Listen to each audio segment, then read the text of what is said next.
Audio. Okay. Welcome back to a live stream. It's been a minute. I did a little test one the other night that didn't go too well, so hopefully this one's doing better. Gonna need your feedback, guys, in the comments, and I'll know you give it to me. Want to make sure the audio is going okay. My audio in particular. In the meantime, because I know it works, we'll give the stage over to Stan. He can introduce himself, and the rest of you guys can go after Stan. Take it away, Stan. Okay. Sorry, I had to start the timer.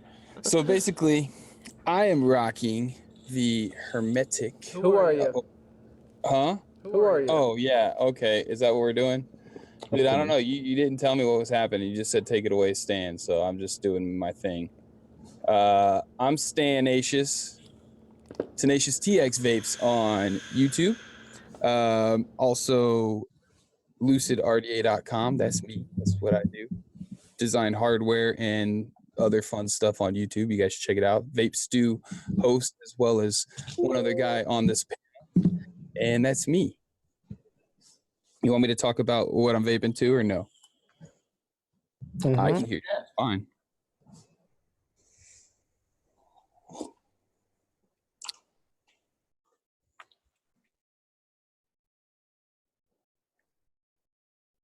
I can hear you loud and clear. Here, hold on. No, you're muted on the live stream.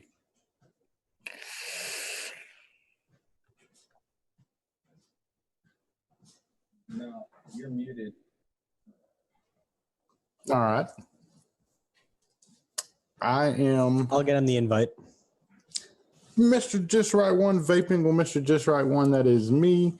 I am also a fellow host of Vape Stew with Mr. Tenacious Texas. Big fan and supporter of Mr. Sherlock Holmes. You guys might have heard of a little project I've been working on. The profile. Yeah, that thing's up and out, making headway right now. What do? I vape. I advocate. I don't decimate, but not me. Now, how about you, the other guy with his hat turned around backwards? What do you do and who are you? Who He am curls I? his mustache. That's what he does. That's what I do. I curl my mustache. My name is VaporSwaggins. Some of you may know me, some of you may not. Mr. Sherlock Holmes, thanks for having me on the show tonight to test things out and to talk about things. About Vapor_Swaggins on Instagram. I'm on my road to 10K followers, so I can be legit like these guys. I'm over on the Vape Stew crew. I'm also a panel member of Vaping with the Ohmies Monday nights over on Clown Vape's channel at 7 p.m. Central. I'm just a consumer, lover of vaping, and stooge. And also hashtag the alternate on the Vape Stew on Friday nights. If one of the big shots can't make it, I'll be there. All That's right. me. You say you're an alternate, but little do you know, you're like this close to becoming a permanent. You don't even realize. Ooh, wow. Don't make promises, Don't man. tease him. You just got him all hard. Now he's going to be confused, and he's going to be totally like, Swaggins, don't. It's okay. He's lying to you. Hey, I don't ask for things, right? They just happen. I'm just joking. We love having you on the stew, bro. It's a lot of fun when VaporSwaggins shows up on the stew. All right, so my audio is probably still kind of echoey, but Let me see. sorry if it is.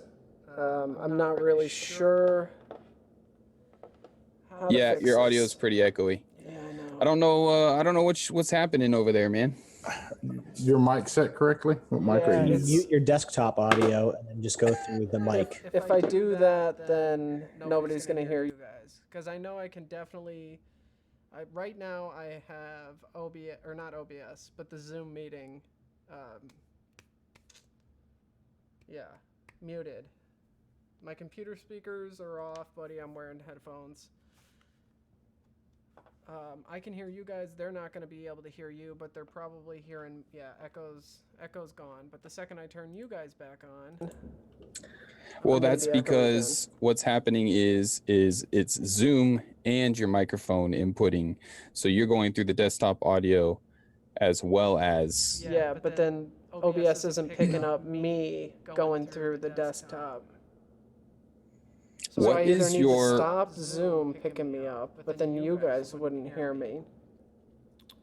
Or get OBS to pick up my audio through Zoom. So when you muted the OBS sound just for your mic, you're not coming through Zoom, right? Say that again? When you mute your audio capture, your mic/aux in Mhm. OBS, Mm-hmm. when you mute that, you're coming through Zoom, but you're not coming through on the computer. And you do a separate audio capture for Zoom itself and mute the one that says desktop audio.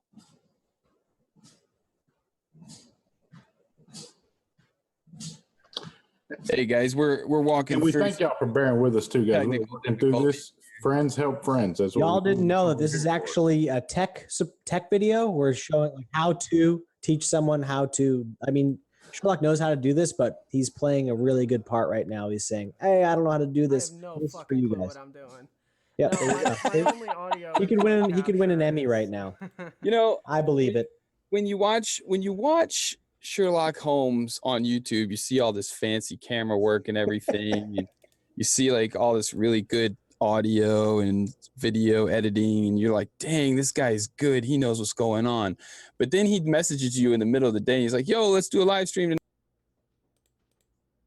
Be on the ball and like know exactly what's happening, right? You get in here, you get an invite 10 minutes before he wants the dang show to start, and he's like, I have no clue what I'm doing. Yep. Well, it's much like Vape Stew every Friday night. If you tuned into Vape Stew, you're very familiar with these kind of issues. There's a little more fumbling through Vape Stew, but at least there's forward progress. See, here I feel like we're just going around in circles. All right. Yeah, pretty much. All right, so let's say, Sherlock, you have no echo now. You're just low volume. Well, that's better. I mean, I'd rather you guys have a hard time hearing me than hearing echo. How are we doing right now? No, you're real good. It sounds fine. It's just, yeah, that you're low. So if you can boost yourself somehow. Maybe your turn your gain up on your mic. Yeah, I can definitely boost myself. All right, so no more echo, guys? Yeah, it's better, way better. Much better. Let's see what it sounds like on the computer here.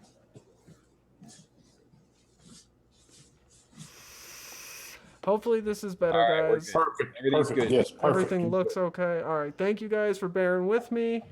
Now we're ready to start the show. Somebody sent an invite to Demo? Yeah. All right, good. Demo, check your FB. Check the FB, bro. All right. Oh, he can't join at the moment. He was just busting your balls. Well, shut the ball fuck up buster. then, Demo. Yeah, seriously. That was your last and final Shut answer. the fuck up then. Come on, Demo. Fucking shit up, dude. All right, welcome to the show, guys. Welcome. Thank you for being here. All right, you met everybody. Everybody did introductions. Mm-hmm. All right, cool. Let's go around, see what everybody's vaping on. I'm doing the Dreamer as always, and I just actually set up Petrie.mod Petrie 24mm RTA, one of my favorite RTAs of all time. Do have to say, really given this the intake RTA, I'm struggling with it. I'm having a really hard time with it. I put a bunch of builds in it, wicked it a bunch of different ways, and it's giving me a really hard time. And we'll see. I'm gonna give it a couple more shakes, but I'm kind of getting to the end of the rope with this one. These are the two I have in front of me. I also have the Asmodus C4 RDA Squonk mod, or Squonk RSA, I guess they would call it. This is another one I'm kind of struggling a little bit with. I like it in theory, and the airflow is unbelievably smooth, a little too smooth even. Have that on the Mech Luxotic Squonk box, one of my favorites. I think my bottle's busted though. I'm getting a little less pressure than I was, so I'm gonna probably have to get a new bottle for that. And that's all I have directly in front of me, and I'll pass it to Swaggins. Oh, thank you, sir. From there, yep. What you're talking about is exactly why I don't vape RTAs. I have a reload RTA, and that's like my one RTA that I have in my arsenal in case I decide I want to again. But it's such a labor of love figuring that shit out. And you may think that you figured out how to wick it properly, and then you change the coils up, and you're like, what the fuck happened? And you're back to square one. So that's why I'm vaping all RDAs, and I'll start now. I'm vaping a Dreamer as well. I call this my Dream Trooper. Black Ultim button. I had this custom Cerakoted because the coat it came with was shitty and it fell off when I just kind of like looked at it. They fixed that. Like the Morton Owen mod? Yeah, I just blew on it. No, absolutely not. And so on top of that, I have the Black Cosmonaut with a DHD just batty tip or something like that. And inside of that, Galactic Milk by Transistor. It's fantastic. It's my favorite juice right now.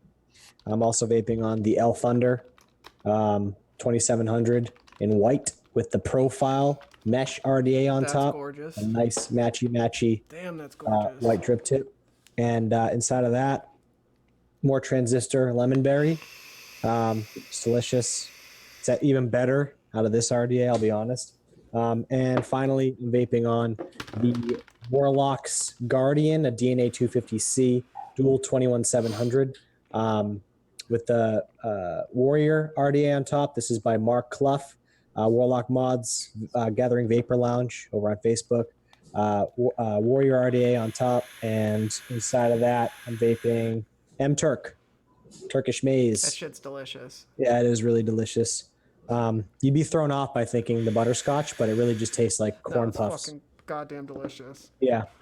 And so I will pass it down to my dude, MrJustRight1. All right, folks, I'm rocking two setups this evening. I have the Recurve mod by Wotofo and Mr. Mike Vapes. Up top is sitting the profile in all black. That's the black rendition of it. And also rocking the Luxottic BF with the profile up top. And this one has a 22 millimeter conversion on top of it as well. Inside both of those in the recurve is the Just Strawberry Punch. And inside the Luxottic is the Legit Sweet Lemon Bar. Been going through those both daily for about a week now, so that's what I'm rocking. And nobody cares what Stan's vaping, so I'll jump right to updates. And go ahead, Stanley. Well, that's okay. Just for that, I'm going to self-promote a little bit. I got a couple of Do Dreamers, green and blue, with a titanium goon on top, Vape Stew edition, and a Drop Dead. And then I've Can I also just say got, real quick? yeah. And I'm pretty sure you guys know, friends are not friends, right? If I didn't like your product, I would 100% tell you. But the Dreamer is by far, if you guys, I haven't done a video about it yet, but it's coming. If you guys haven't experienced the Dreamer yet, I can say with 100% full certainty, hands down my favorite mech mod. So if you're in the market for an exceptionally well-made, amazingly performing mod, and don't want to spend multiple hundreds of dollars, check out the Dreamer. Stan, can you throw a link in? I'll put one in the description after, once this goes up. I'll but do it. for now, drop a couple Just a links. minute here. I'll get to it. And then in just a go second. ahead. Sorry, I just had to cut in. You go ahead and do your. No, it's okay. Well, since you're doing all that, like there's all kinds of stuff on the market now to make it even better, like solid silver pins and springs and things like that. And I'll post the link here in the chat in just a minute. Inside both of those, I'm rocking the Strawberry Mango by the Leviathan line by Hometown Hero. Also, I'm rocking a Warlock's Hammer with the Drop Dead RTA on top. And inside that, I am rocking the Fair Dinkum by Mr. What's his name? Vaping Bogan. That shit's good too. Yeah, this is a 21700 dual by Mark Clough of the Gathering Vapor Lounge. And then I am rocking the Club mod by Vicious Ant with the Hermetic RDA on top. Hermetic. I don't know how to actually say that. Just built this like 20 minutes ago, and inside that I'm rocking Just Strawberry Punch. And then last but certainly not least, I am rocking this really ugly M-Fang. Is that what this thing's called? With the intake on top. Oh yeah, look, there you go. There you go. And inside that is the Transistor Lemonberry. And now I will tell you this, bringing up Swaggins' issue and Sherlock Holmes' issue.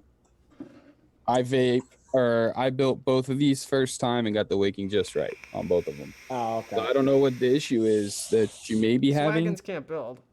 That's true. Well, waking RTAs is one of those things, right? You have to kind of Have common sense. do it enough to where you kind of An get IQ your groove. over 30. What? Sorry, I didn't. What? 29.8 is damn near close enough. I'm gonna say, Swaggins, you jumped into it when you agreed to come on a Sherlock Holmes show. Hey, man. If I didn't have thick skin, I couldn't grow a mustache as glorious as this. That's just... so true, and it is wonderfully glorious. The intake's killing it for me, bro. It's Really? got a single 0.8 ohm. Wait, I think it's got the. No, I'm sorry. It's a 0.3 ohm fuse Clapton in it, and it's killing it for me. So I don't know. Maybe we should look at your wicking, dude. Maybe we should go up close and dissect. Maybe we should. Wicking. Maybe we should. That actually might be something decent to do. Well, before we go on with that, I just want to say you scare me, Sherlock, when you say the C4 has maybe too smooth of airflow. The C4. Is that what? Well, all right. So specifically on this, I definitely should have clarified, and I lost my base plate, which is going to drive me crazy now that I just realized it. With this box, because there's no wattage adjustment, single 18650. I don't really have enough power going to this coil like I would like it. I'm not getting the kind of hit that I would like out of this. Now, if I put this RDA, let's say, on the M-Fang, which, Stan, yeah, if this big-ass wolf wasn't on the back, I could probably get down with this mod, maybe. Oh, you know what else kills it? This. Damn it, if I could get the damn battery door Isn't off. it all solid metal though? Like all zinc alloy? Yeah, it's pretty... I mean, it's... Oh, yeah. what the orange. hell? Yeah. What's with the bright orange? The whole thing, Yeah, man. you Like, can't love even colors. see it. God damn. Oh, without it's the wolf, terrible. without the wolf, the carbon fiber is fine. Even the gold would be okay. Give me another option, but the gold would be okay. But man, yeah, give me a black battery tray and get rid of that wolf, and I'd be so much happier with this The thing. wolf just kind of feels uncomfortable in the hand, too. Like, I just don't like... I I don't keep like waiting it for it poking to me. pop off. Yeah. Oh, I wish that would happen. I really do. It's on there to intimidate your enemies. Yeah. You know, one day will come a I time. wonder, I wonder if you took, I mean, it can't go through, right? That's not a, yeah, It's that's got to a be solid- glued on there. It's got to be glued on there, yeah. When I do my review, I'll peel it off. But so this, like, I hear a lot of people complain about like spitback and like turbulent. I like turbulent, crackling, like really Rowdy. intense, rowdy vapes, and it's difficult. I have to really strive and put a very specific build and a very high wattage on for this RDA to do that for me. But when I do dial it in, it's fantastic, but it's just finicky to get it there. Did you already pay for that profile you ordered? Yeah, Shit. So I got it in You're- gold. It's gonna look great on this and the Yeah, It's gonna Dreamer. look good on it, but the sad part is, man, the smooth airflow was something I really really worked hard to get at, and the fact of not having that crackly vape. It's not. Mine don't crackle, but What's weird about the profile, man, is that it does crackle when you hit that thing. Like I'll hit it right now. You know, it pops, but as soon as you start hitting it, the pop's gone. See that's perfect. Don't you worry, Joel. I'll give it a fair honest shake. I'm waiting for it. But hearing your complaints of the C4, because the C4 is actually an atomizer I really enjoy using, so to hear that, it just kind of worries me a little bit, just a little bit, because I'm actually a fan of the C4 a lot. I really enjoy the vape that I get off of it.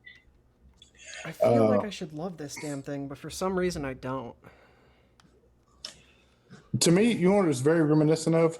The Nudge 22.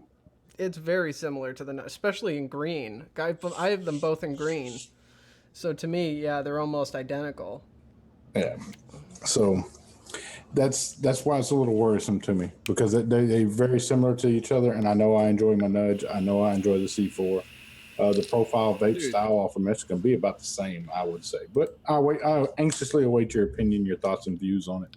Because, like you said, friend or not, you're going to let me have it, and I Yeah, that's true. respect this it. is the coil. Vaping Miner, thank you very much for the super chat donation. I very much appreciate that, buddy. Very much. Thanks about not crackling. Yeah, That's the see, coil that this sounds thing nice. came with, bro. What was that doing? Now I will tell you this: smooths it out. The airflow smooths it out, but you're not gonna get rid of that sizzle crackle with the mesh, bro. Oh, see, like I love my mesh tanks, like the Falcon and the Mesh Pro. I love those things, and I get those to kick and do everything I want them to do. I'm not worried. I'm so unbelievably excited to get my hands on the profile, dude. Because what Mesh did for sub-ohm tanks, I believe Mesh can do for RDAs and rebuildables if implemented correctly. And It's a saturated mist of flavor. You Yeah, know, that without sounds any of like fantastic. without any of the volcanic kind of pops that hit you in the tonsil, and you're worried about like it getting infected. yeah, see, I don't like getting burnt. I definitely don't like getting burnt. Oh gosh. Damn, Swaggins. Bro, I'm telling you. I mean, you said the sizzle's there. The sizzle is there. It lets you know that it's working, and it's instant fire. It instantly is rowdy, and then you hit it, Dude. and you're like, "Wow, it's not killing me." Dude, it's like, it's absolutely instant. Yeah. I'll throw a link in this video. If you're watching the replay, I'll throw a link in the description to where you can check out everything we talk about. Stand, streamer, all the products we mentioned. The profile RDA will be up at the top. I purchased one. It's on its way, and so that review will be coming out as soon as possible. A couple other updates. So the Patreon is up and going. I'm going to be doing all the giveaways over there. I do random giveaways all the time. Like people on my Facebook page, like people on Instagram, just randomly. I'll just pick people to give stuff away to. People that I see are doing good things and advocating. I'll hook people up. But the bulk of the stuff I'll be doing over on Patreon as a thank you for anybody who'd like to support the channel. You follow me on Instagram at sherlockhohms. And also, again, all links and everything for all these guys if you want to follow them. VaporSwaggins, you don't have a channel, correct? Correct. Okay, I couldn't find one. I'm glad that was the case. Yeah, I was following you. I just couldn't find you. He doesn't have a YouTube channel. Stan and MrJustRight1 both do, and their link is in the description currently, and Swaggins' Instagram handle is there as well. So make sure you follow us all. Vape Stew, guys, is a blast. Awesome show if you haven't checked it out. That's on Stan's channel Friday nights. It's a lot of fun to watch, be a part of. Just a really great show. It's the way Vape Show should be. And in all honesty, shows up every once in a while too. Yeah, it's actually it inspired me to get going live streaming again, so I can show them how a real live stream's done. I just I felt bad for them. You know? I'm glad y'all enjoy it because my blood pressure does not. My blood pressure doctor does not enjoy the vape stew. He actually is like, man, look, you got to calm the hell down, dude. You're gonna pop a blood vessel or something to do. Not gonna lie, bro. I plant those seeds sometimes just because Joel getting fired up is just good television. It's easy. It really is. It's scary. I'm glad you guys found so much humor in it because it is scary to me. My wife's sitting over there. She starts putting up barricades between me and her whenever it goes on. It wakes people up, man. You start them off high with the buffets, and then they kind of go into that lull. It's like a documentary film, right? And then all of a sudden you hit that emotional roller coaster. Yeah, you start to dip below that lull, and then we poke the bear, and then we get right back up to that high again, and we ride it down to the end of the show. Hell yeah. Glad you enjoy it. It's a good time, though. Seriously, you haven't yet, check it out. And so what else? What else we got going on? Stan, you've got the Reverie that was just released within a month ago? Yes. A month ago? I got the Reverie right here. That was, a month or so ago. And it is a single coil vertical RDA dripping atomizer. This is comes in a multitude of colors. I just kind of play with it, putting it together all funky and stuff. But basically, if I could get the cap off here, it is a single vertical coil RDA. And the base here, the juice well, comes off to help with your wicking, and it has a little key on there to keep all your airflow lined up. This extended arm thing, and basically it's just a single coil, but it has a crazy chamber reduction to help with condensing that flavor and vapor. So it does a lot of crazy. Well, shit, I can't get things to refocus. Man, I gotta figure out how to get the damn autofocus to work with live streaming. Can I tell you the thing I love the most about the Reverie? Yeah, tell me what's up. So having vaped for a while, what I love about the Reverie is that you can take some of your favorite flavors and you can drip them or you squonk them on the Reverie and basically have a brand new experience with those flavors. You just showed that to everybody, bro. You're showing the chat to the world. Anyways, yeah, the Reverie, man. Did I? Yeah. Oh, yeah. How about that? Hey. Yeah, I want to boot them. Hey, it's cool we did on the Ohmies earlier, Wait. I didn't get to see the message. Damn it. It says, "Can I boot InfoWars?" No. What the InfoWars said. Oh, he's just being a troll. Is that what's his face from InfoWars? The guy he just got banned. I'm in He Austin. just got banned from Twitter. He won't see me with gloves next time I'm in Austin. He's calling us hipsters and Iron Lung Convention and all that. Being a dick. Well, guess what? He won't see me with gloves, with or without gloves, next time I'm in Austin. Oh man, damn it! Yeah, Put a hat on backwards and don't ban them, mods. Have don't a vision impairment and you're a hipster. I don't know. Look, InfoWars, if you want to put up some money, I'll put up some money as well. We can meet in an octagon or a square ring of your choosing, and we can donate the money whenever I win to advocacy, and you can donate the money if you win for some ungodly reason to whatever your choosing may be. Maybe I'm getting your Twitter back up. But I do have a question for you, Joel. Why does it always go to physicality with you?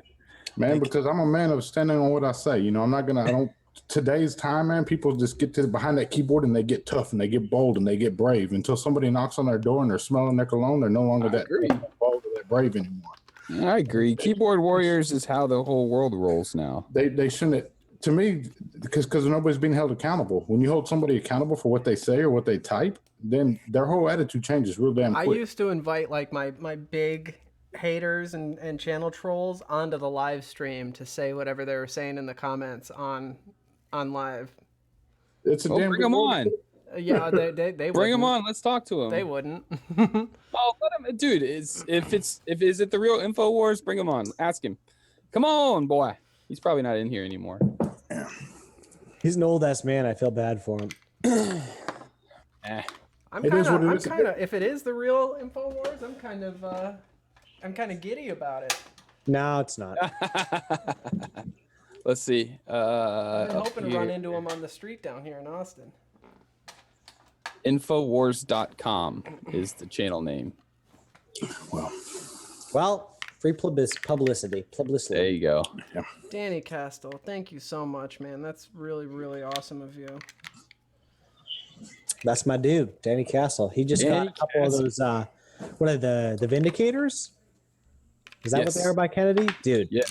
The 21. Everybody's like. Can we talk about how everybody's on the 21700 train? I am. I'm sold. Man. I wasn't at first, but I am. If you haven't heard the story of Castle came in and just like soaking wet. I mean, just a little bit of vape gear. Next thing you know, this guy is hand checking some of the most sought after vape gear in the game. Yeah, dude. Like, I'm not kidding you, man. I'm like, holy shit, where did you get that from? Hard. Yeah, never had a tube before, and then went out and got 3 Kennedys in 3 days. Good choice for your first one, man. Yeah. Dude, not only did he run out and get Kennedys, he went to the freaking manufacturer and wandered around their freaking floor. They showed him around. They built and lathed and machined his first mod right in front of him. Wow. His first. Yeah, and like, then that's an experience. Special. Dude. That's special. That's dope. Not only that, it was the first copper Vindicator that had been made. And he's like, here you go. Boom. Wow. Yeah, dude. Like, how jealous am I? Like, that was awesome. I'd love to do a branded thing with them. The Sherlock Kennedy or something like that. That'd be dope. Yeah. Dude, you know what, man? If you want to, call me. If you actually want to get a hold of a Kennedy Vindicator, know a few channels you can get a good price on one. You let me know. Crazy face, man. Thanks so much. Yeah, let's do that, Stanley. Let's do that like immediately. All right. Oh, so how do y'all feel about the 21700s? Everybody going behind that, jumping behind the 21700. I mean, it's taking over. Like everything now is 21. Because it should. Dude, these are just my like right here. 21700s, 2700. I have them. I'm down. I'm in love. Yeah. We had custom mods made. We had custom 21700. Well, those are 2700s, but 21700 dual parallel mods. Made. Yeah. These are the 40Ts in a 250C. This thing lasts me like 4 days. Yeah, it's amazing. I don't think. Okay, now 18650s. There's a place for them still in the market, right? Everybody has 18650s. Like, you got a whole bunch of money invested in 18650s. You still got use for them. If you want a small, tiny mod, you still got use for them. You know, I mean, this tiny little thing, 18650, it's this little bitty thing. And a little bitty thing. There's a place for them in the. I mean, look, this is a single 18650 and this is a dual 21700. And dual, like, you know, doing parallel 18650s is still Still great. Well, yeah, here's one of those. I mean, right here. So, guys, this is a little bit of a confession. You know, I yet to own a 21700 battery. Well, This is a Do you parallel. need some? Do you considering want me the to way you send you vape. some? No, it's not a matter of needing them. It's a matter of I don't have one. I don't have anything to put them in. And two, I never got behind the hype of it. I have some 2700 It's batteries. not hype, man.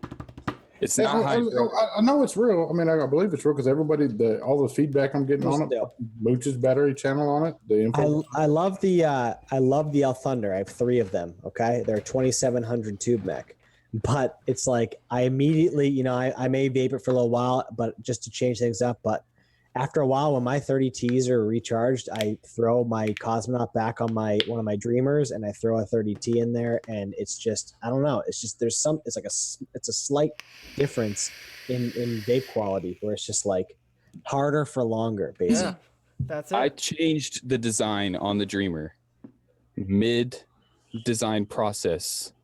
Actually, it was probably 3/4 of the way through design Fuck process. those batteries. Those trademark infringing motherfuckers.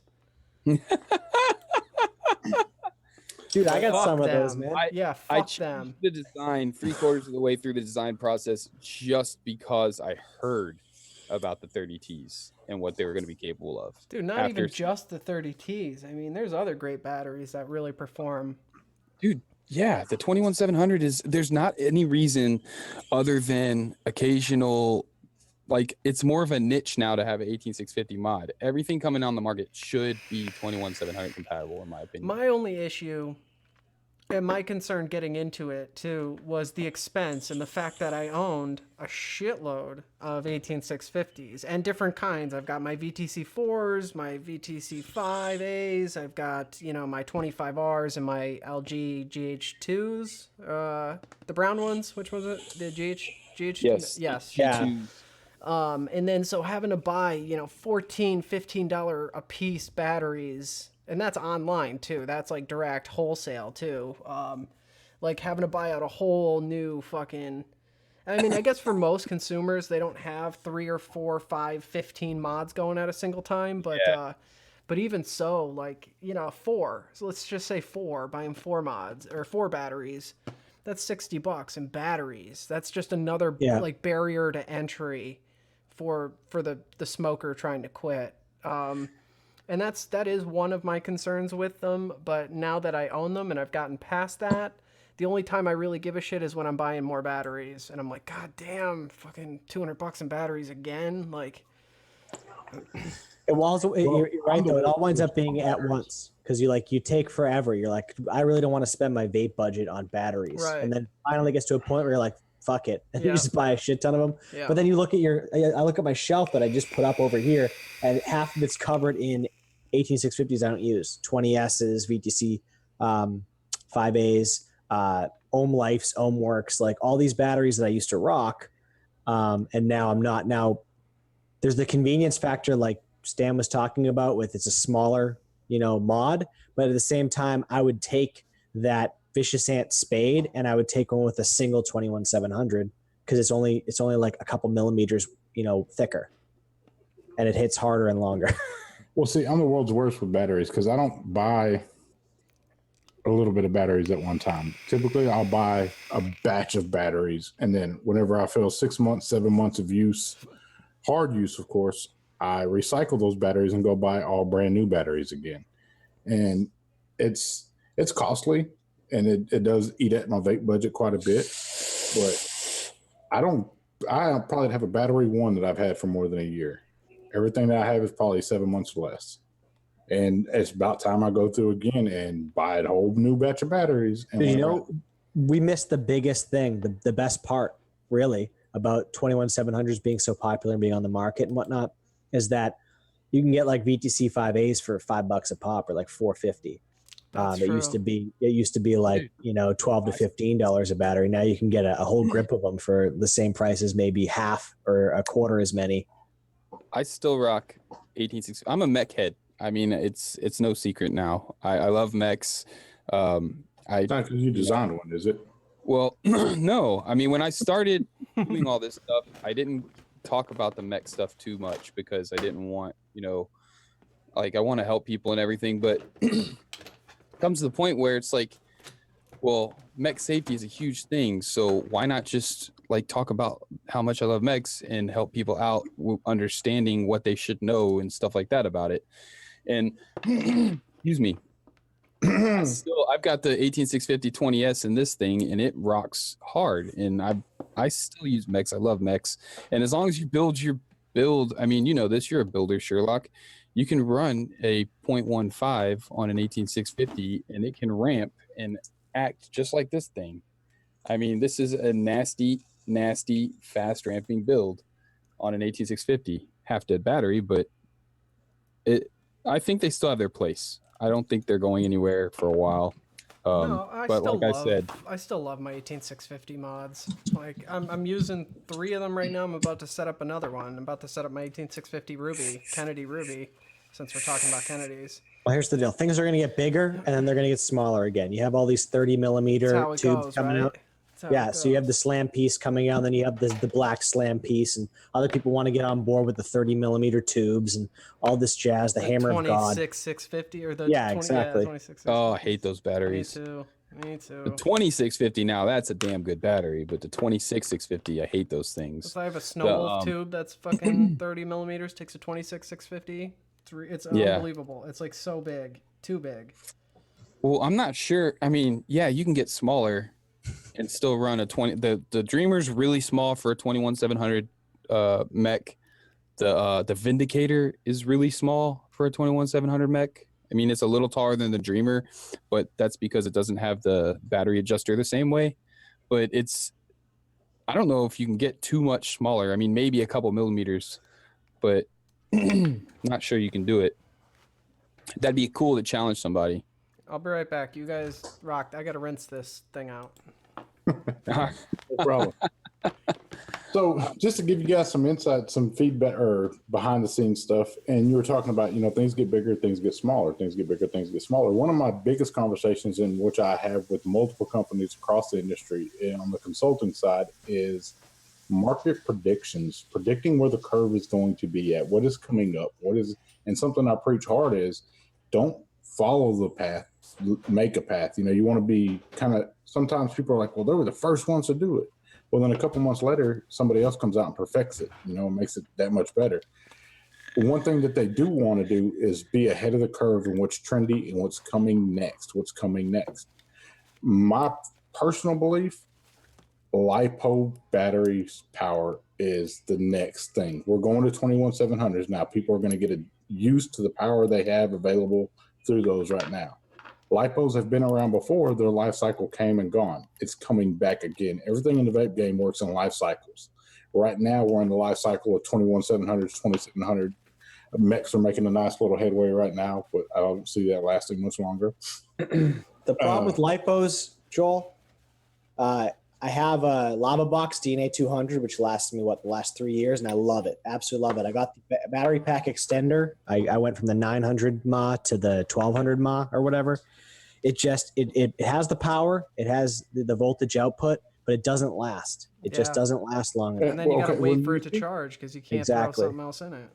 And that whenever you see that problem that you're bringing to the table right now, instead of people just avoiding that problem, they need to be working on finding the solution to that problem. LiPo battery packs are very packs. The thing is, they get bigger. You can get bigger ones that last you a lot longer, but then you have this behemoth of a mod in your hand.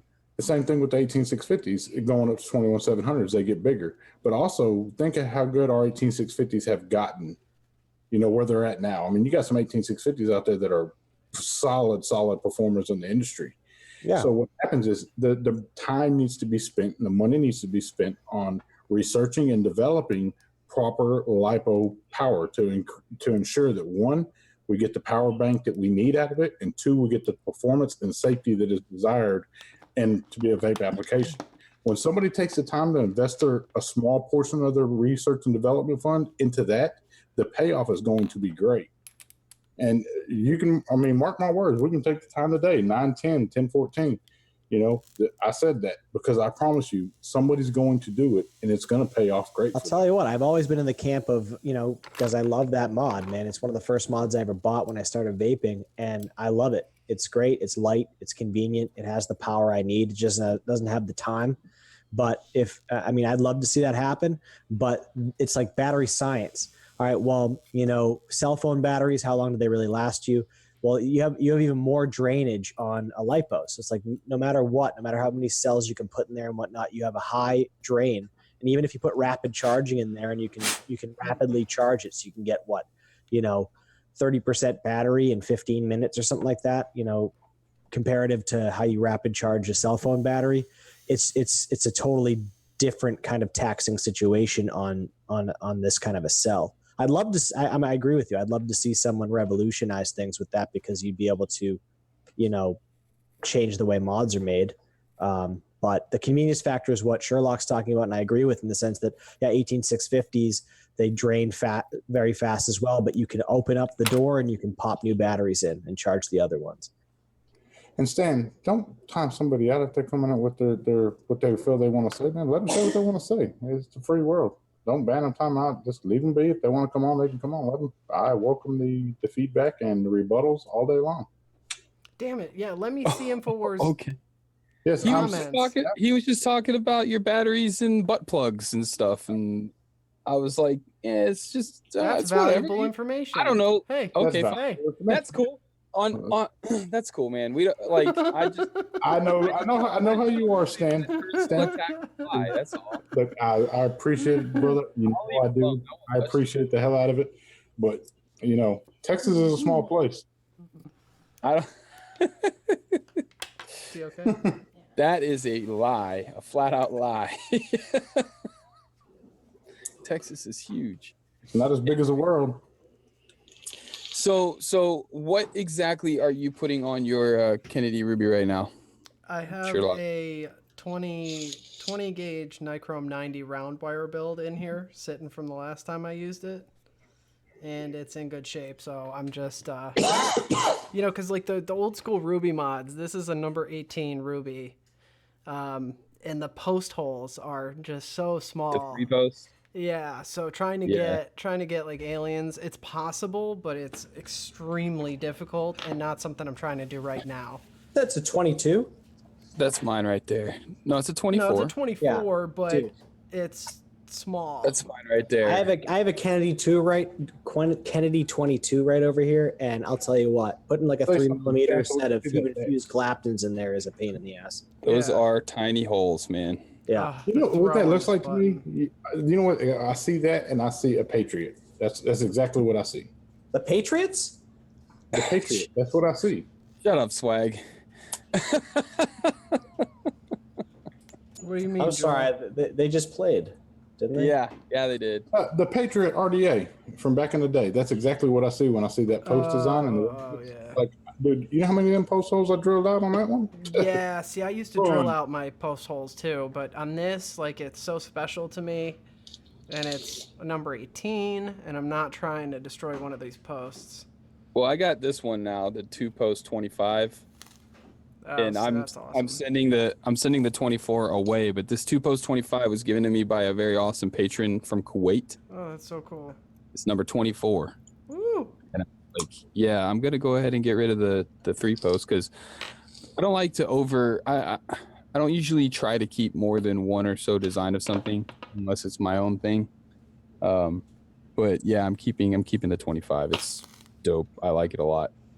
I love It's a little Kennedy sketchy to build on, though. You really have to know what you're building. There's a floating dog. It's just perfect. The airflow, it's just perfect. Oh, I forgot how awesome that is. Yeah, they really nailed it with Kennedy airflow and just the whole thing. It's just a really good sons of bitches, but tis the nature of the beast with directly under the coil airflow. Get yourself that 25 2 post. You got all that space in the middle and around it. Or hermetic. Not as bad. Right underneath the post, and you guys seem to solve the bottom airflow leakiness. Actually, while you guys were talking earlier about what you're vaping on, I was playing with it, and I was like, I forgot that this is one of the selling points. When you squonk it, watch for it. See the juice. Yeah, Yeah. Go you right can back- see it. right and it back goes down in there. down. And then listen. No gurgle. With a hell of a whistle. Well, yeah, it's a little whistly, but no gurgle. So I was pretty impressed with that. It's not turbulent with that like great sewer system thing it's got going The on. great No, it's sewer actually pretty system. smooth, but it is one-sided. Now, It's do you definitely think, one-sided. looking at that build deck and the pictures I've seen of that build deck, do you think if they would have beveled off that airflow on the inside, like beveled it, it would have reduced the whistling? Oh, dude, a bevel will always help with the whistling. Anytime the air has to pass by a flat 90-degree angle, it's going to have some kind of like sharp sound. And that was just my feedback on just the pictures. I have one coming. I don't have one with me now, but looking at the pictures, I seen it and I'm like, man, I see it whistling. Yeah. See my dog's going nuts. The neighbor's dogs are barking. You know what sucks is, and I just got this thing today, so I haven't really had a chance to really put it through its paces or anything. But as I'm closing it down, it never really goes away. I mean, this is almost,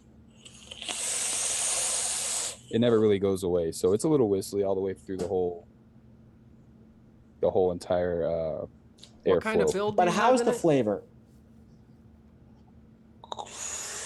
That was two questions at once. What kind of build do you have in it?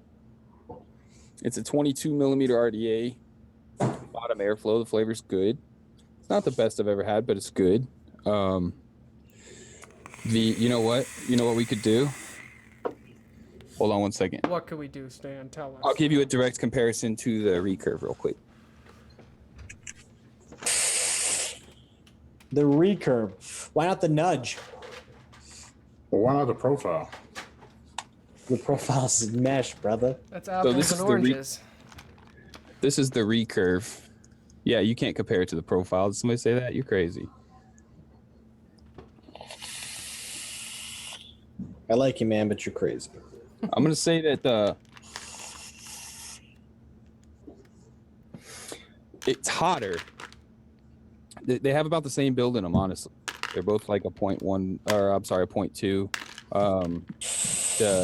This one's on a Mech. I could put this one on a Mech real quick so we can see exactly. But the vape's definitely hotter because of the lesser amount of airflow. There we go. Oh shit! I just dropped it. Where's my bat tip? I'm like all over the damn The place. DHD bat, just batty, dude. I love that thing. You got it? Yeah, it just came in for me today. I don't know if You- that's enough. Yours glows in the dark. Mine does not. Feel a little shafted there. I think that the flavor's a little bit better in the recurve, in my opinion. Mine does not glow. I don't know. I gotta use it more. I gotta put more builds in it. I gotta like figure it out. You know how it goes. I just got the damn thing. This one glows though. The potion one looks like Nice. unicorn poop. Swags is gonna show us all of his fantastic Tube mechs. trip tips. Ah, I have 3. I'm a sucker for drip tips. I love them. That's another thing though. I like batteries, man. Like even less than batteries, I cannot get myself to buy drip tips. Really? Well, you get so many, and now that things come with like acrylic. Yeah, that's what's nice. But I have so many Ultim and Black Ultim Delrin A10 drip tips. It's ridiculous. I have definitely trouble finding a good one to fit. There we go. What do you think? The blue? Yeah, buddy. A little Yeah. pop of color on there. Yeah. Hell yeah. You know what I love? I love their new little stub dogs. These things that they do. Yeah. They look I've dope. been, You just wind up tailpiping the shit though. It pretty much covers the entire top. I mean, you don't freaking insert it. What are you Sure? doing? Why don't you give us a? I'm not gonna give no. Why don't you? You're the one that sounds like I ain't got no tailpipes, bro. I like to put my lips around something. That's right. That sounds about right. That's comfy. Does does Jess make those low profile Yeah, she's making stubbies now. What does she call them? Chop Tops. Chop Tops. Chop Tops. And that's Double Chop Helix Tops. Designs for those of you guys who don't know what we're talking about with the bat and everything like that. She may still be running a deal. Stubbies.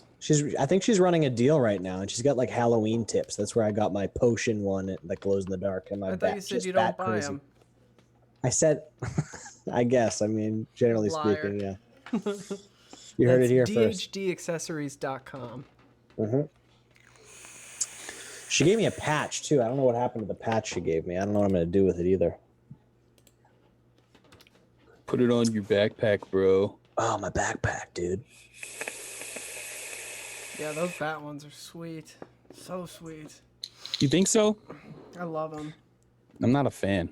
Really? It's because you don't have a sexy setup like this to put it on. I don't have a Dream Trooper. You're right. That is pretty freaking sweet. I can one up you though. Call taking something bad and making it better. How about Stan? How about the Saved by the Bell mod? I like it. I got my LE Dreamer right here. I just don't use the Lucid because it's like it's like a dinosaur in the sense that it's like you can't get them anywhere. I don't want to fuck it up, but this is the Cayman. It's extinct. It's not extinct. How many Dreamers do you have? I have 3. Dude, check this one out right here. The all purple with the reload on top with the black button. That's pretty sweet. Yeah, dude. This thing kicks. I got a silver spring and a silver pin coming for this guy. That setup, not that exact setup, but Stan, you had a purple one at ECC, the Reverie Dreamer comp. That guy, yep. Hitting that in your whose room was that? Demo? I don't know whose room that was. Yeah, it was Demos. But hitting that, it was basically this in purple. Yeah, hitting that setup, like completely changed all my preconceived notions about vertical coil RDAs. Elaborate. Well, my only experiences up until then had been, it was released recently, the VLS or VHS or something. The VLS. Yeah, something like that. Yeah. That, what other ones? Oh, the Morton Owen Catastrophe RDA. That's what that should have been called, the Catastrophe RDA. That was the FDA RDA, I think. Yeah. Yeah. Joel lovingly called it that. Well, you know, I was gonna butcher, or he's gonna give the profile hell when he gets it. Like I've been waiting and waiting and waiting. How do you know? If he's gonna be retaliatory like that, then he shouldn't even be a reviewer. Well, did you attack him personally? No, I never even did a video on it because I felt that it wasn't even worth me doing because I didn't want to attack him personally. And I understand designing something and putting your heart behind something and the belief in which you have. And I don't feel like anybody should be attacked for it. I just felt that it was the FDA RDA because at the time we were, and still we're still fighting flavor bans. No flavor at all. And that's just something I had no desire to go down that avenue at all. It's not out of fear or anything like that. It's just out of respect for the industry. And knowing that if I didn't have anything positive to contribute, I wasn't going to say anything at all. You know, I'm really bummed that I hadn't got a hold of one yet. I'll send you one. I'll send you mine. If you want it, I'll send you mine. If you want to do that, that's fine with me. But I've been wanting to get a hold of one because from somebody who has really dove deep into the vertical coil thing, and kind of understanding what he's explaining sometimes about vertical coils and kind of hearing things and kind of agreeing with occasional things he says about the airflow and stuff like that. I kind of want to, I know he likes a cooler vape. Okay. And I don't think that that's something that most people on the market that use drippers want is a cooler vape. That's just my opinion. I may be lying. Now, if it's flavorful, yes. Well, that's the thing. I mean, that's why I condensed the hell out of this chamber, because if it was a wide open chamber, you would get that cooler vape. And I wanted it to condense the flavor and make everything nice and warm and get it real down and dirty in there. I'll tell you what, your Reverie would be perfect for the replay mode, because when you find that spot on the Reverie, it's like finding Waldo. Basically, yeah. When I was never very good at finding Waldo, so when I did find him, I wish I had replay mode. Well, the thing with the Lucid was a dual vertical, okay, and it was a big ass chamber like the more known thing.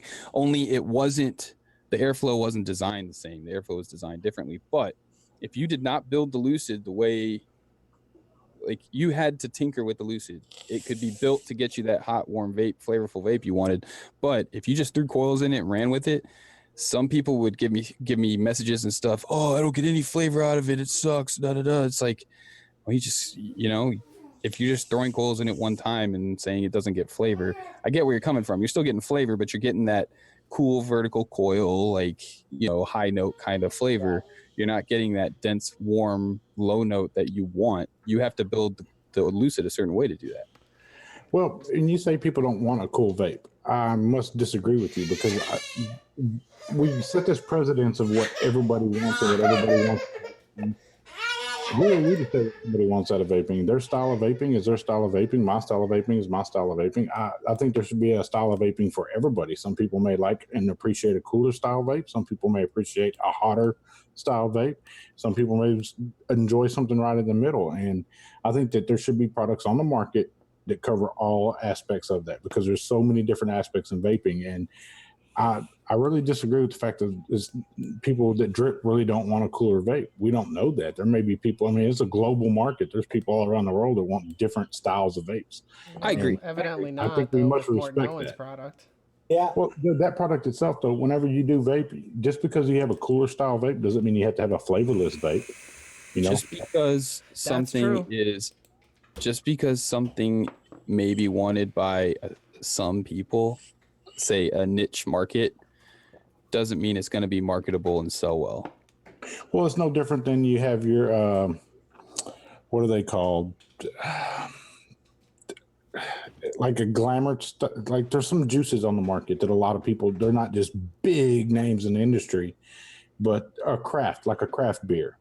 You have people that really enjoy select craft beers. There's not a big market behind those beers. Same thing with some of the juices on the market. There are craft e-liquids, and a lot of people may not really just flock to them, but the people that do enjoy them thoroughly enjoy them, and they don't go away from them. They stick with those juices for a long time.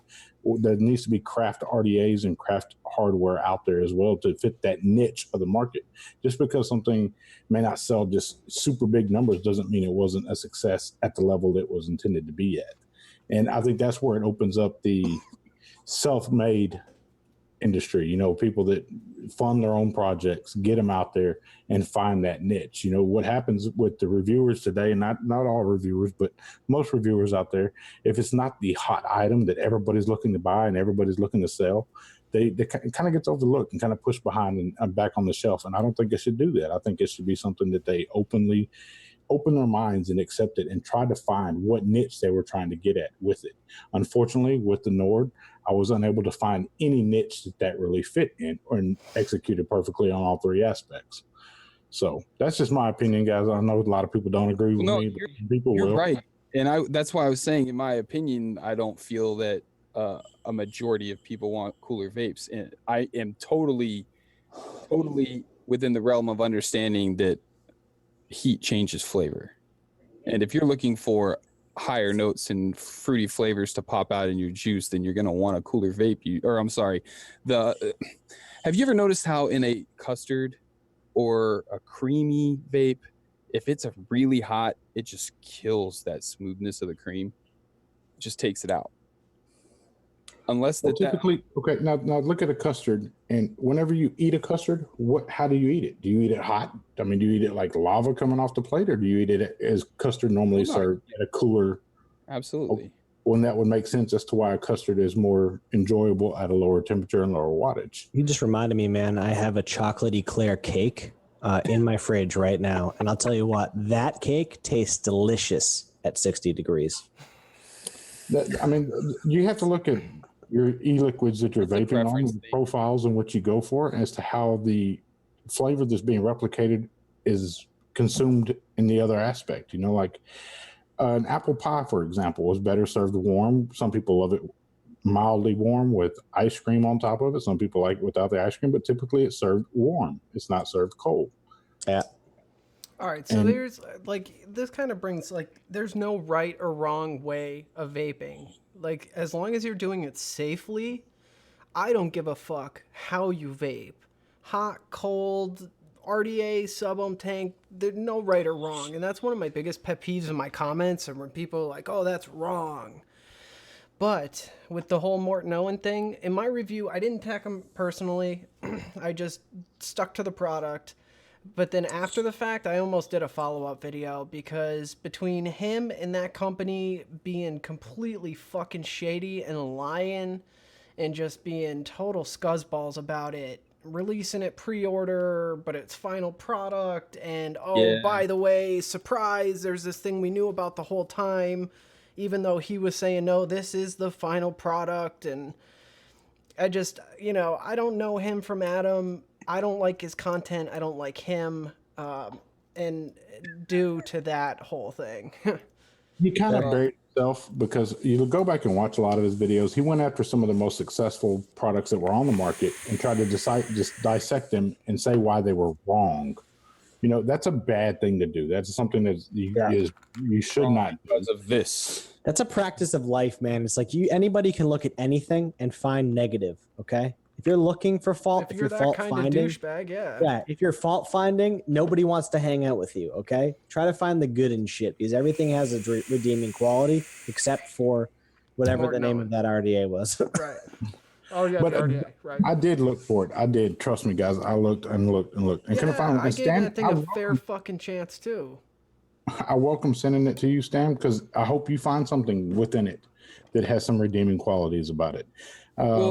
One thing that Atomizer did do is you go back and you watch the reviews on it and look how many people said it has this problem. And then you go back and watch the other reviewers to say, oh, no, it's great. It has lots of flavor. It really exposed a lot of people. And I don't think they realized what it was doing whenever they did it, because you don't have an industry in which 99.9% of the people say, man, this thing has zero flavor at all. And then you have that 0.01% that says, oh, no, it has plenty of damn flavor. It's great. Yeah, that thing did not have no. It exposed a lot of people. It did a job for the community. And it's well known. I give two shits about the industry. I love the community. So the community got a very good standing as to where their favorite reviewers were and how they their take on things, and I love that RDA for that fact. It done that. And it done it well. Yeah, it did. Well, that's why I was bummed I didn't get my hands on it. It's because you're getting it. I'll send it tomorrow. You'll get it.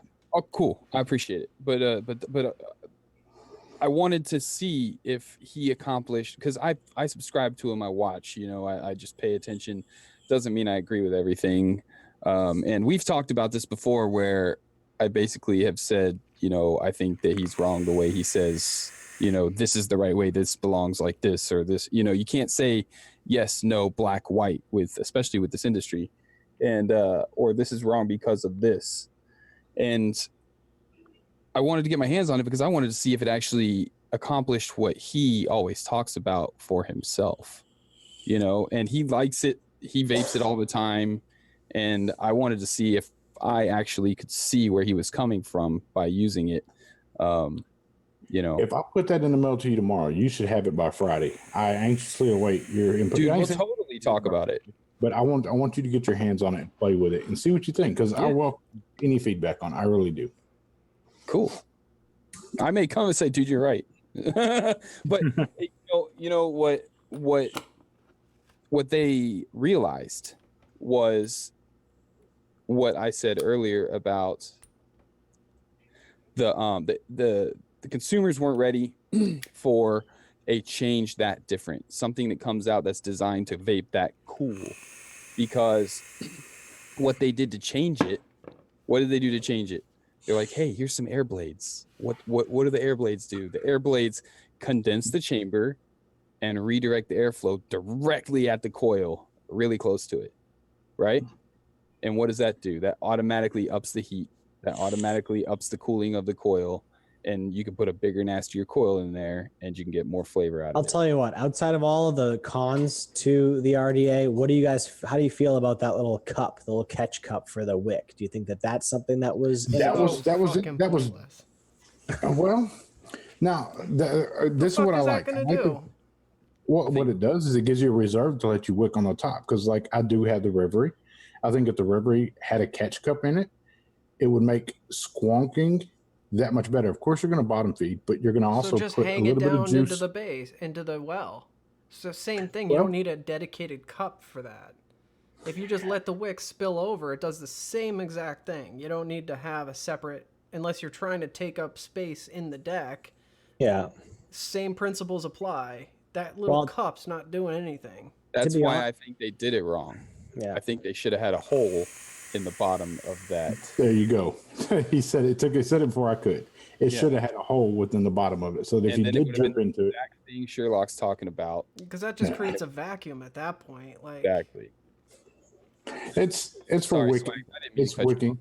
It's all good. But even with the hole, you might as well just get rid of the chamber altogether and just have it direct feed to the bottom of the well. That way, both coils or both ends of the wick are both getting the same juice. Well, what it does is it keeps your wick off of your coil.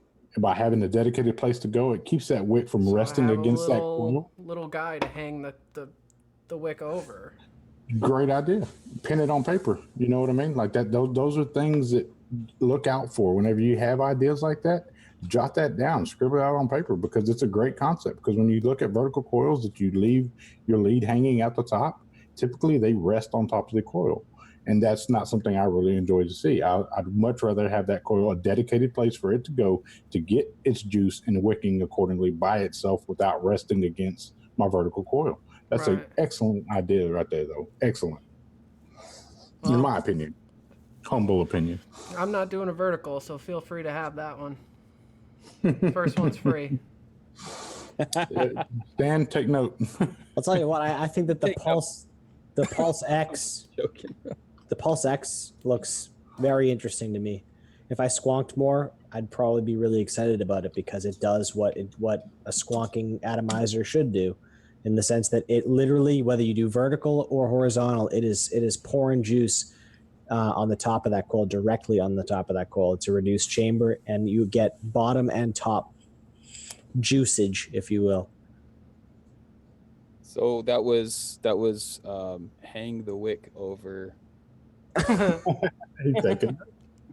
Yeah, here, right? So you've got your vertical coil and your wick's coming out, right? Instead of going into the stupid chamber on the side, just have a little bar just to rest the wick over, so it's not up against that coil. So it's just a little bar, just like this. Little bar, wick, right over. Dude, I'll do you one further. That bar is attached to the post. You exactly. You put a hole in that, and you can just squonk juice right out of it. It fucking falls right onto your coil. All right, it's over. Right onto the wick, yeah. What do you think, Stan? Because you're a vertical guy, Stan. What do you think about that concept and that input? I think that it only would help in squonk mode. In chirping mode, it doesn't matter. And then also, my opinion from all of the vertical design stuff I've been doing is that yes, it would work, but I don't know if it would work efficiently to really matter if it was there or not.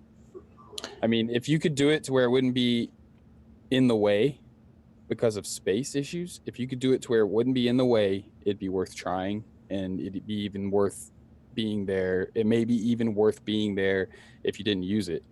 But having the wick that long, what are the issues some people have with, some people have issues with things like the Dead Rabbit or really tall build decks where you bring your coils up really high because of the really long wicks. You're just doing the same thing. I'm not sure it would really matter.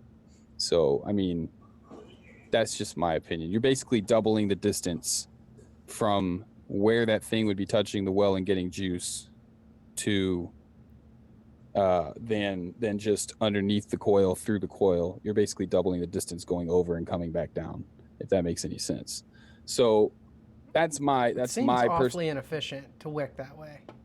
It does. That's why I wanted the airflow the way it is on the Reverie, so you could squonk up past it. I mean, you can literally get the dang juice all the way up the top of the coil on the thing. So, and I'll ask this professional panel right here. What is y'all's thoughts on that? Being a Mech, we spoke on it before, I believe, Stan, of whenever you squonk, how far you can squonk without juice coming out the side being like a measure of standard. Like, to me, it's kind of pointless because you should be able to know after having an RDA for a while how much you can squonk it and how much it can take. If you're not smart enough to stop squonking it when juice is coming out of it, like really to be squonking. I think the whole thing that people do where they're like, they squeeze the whole thing full of juice and they're like, oh, it leaks, you know, it's like, well, it's because you squeezed the whole damn thing full of juice. Yeah, if you filled it with juice, the same thing would happen. Yes. See, with this, the holes are designed so that you could squonk up past them. And Mike Vapes did a good job with his too. It's kind of the same idea with the recurve. You could squonk up past the holes. But why would you want to? Why would you ever need to? That's what I'm saying. With a horizontal, I don't think it's necessary. With a vertical, I think it's necessary. Just because otherwise you'd just be waiting a little longer for it to wick. If you're squonking. Now, if you're dripping, it's a completely different story. Right, okay. But that's my opinion on it. What about you? I'm in the same boat, man. Like with this, for instance, with anything really, like after I've been using it for about 10 minutes, I know exactly how long to hold my thumb or finger on the bottle, and I just get it enough in there so it saturates the coil. I don't look, I don't see it, I just know, like just by feel. I'm not filling the fucking thing up till it leaks because it's all getting sucked back down anyway. I'm a big fan of protruding squonk pins that will leave a little bit of juice in the well so I don't have to squonk so often. Just like dripping. Yeah, but even then, like I know, you know, you get a feel for it. And really, like Joel said, if you don't, man, there's something wrong with you and you shouldn't be using, you know, drippers or mechs or anything like that anyway. So, you know, hopefully evolution will take its course, or Darwinism, you know.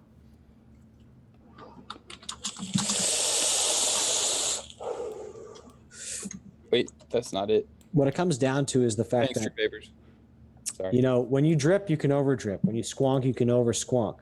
Squonking was meant to be a format for you not to have to drip in the car, or it's a convenience factor. People think that it's going to be this revolutionary thing that means that they don't ever have to fucking pay attention again.